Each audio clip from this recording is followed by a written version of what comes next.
Hi, Candace. Hi, Elizabeth. How are you? Good, how are you? Doing well, thanks. Thank you so much for joining me. I really appreciate it. Oh, it's my pleasure. Thank you.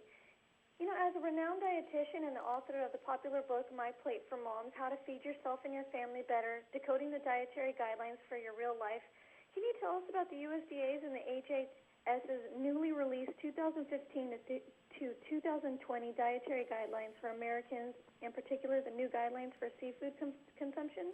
Well, the new dietary guidelines for Americans recommend that we get at least 2 seafood meals a week and 2 to 3 seafood meals a week if you're pregnant or breastfeeding. And it also recommends that we make small shifts in our diets to include more of the seafood, but also to include more whole grains, more fruits and vegetables, and more low-fat sources of dairy.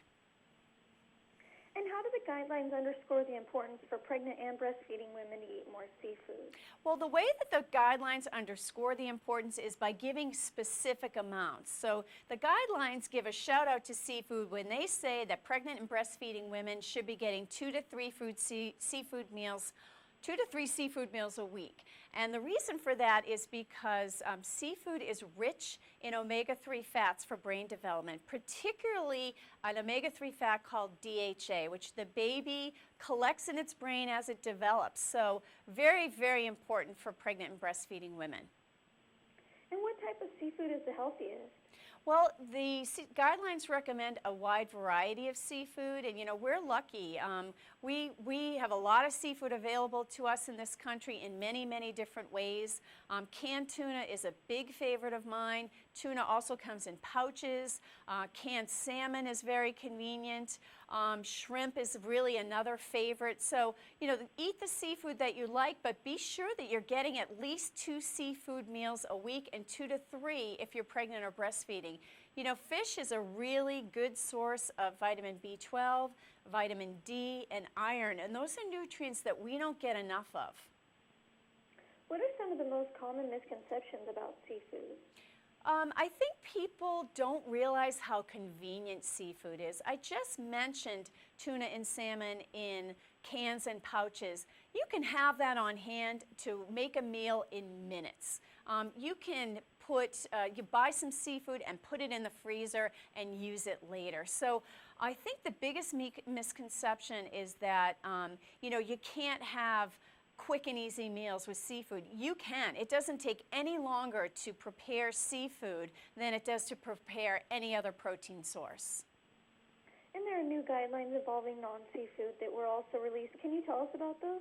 Sure. Some of the other guidelines say that, yes, in fact, we do need to up our consumption of fruits and vegetables, that we need to get at least 3 servings of whole grains every day, that we need to make sure that we're consuming non-fat and low-fat sources of dairy, and also that we're really taking a look at the added sugar in our diet and reducing that to meet the guidelines.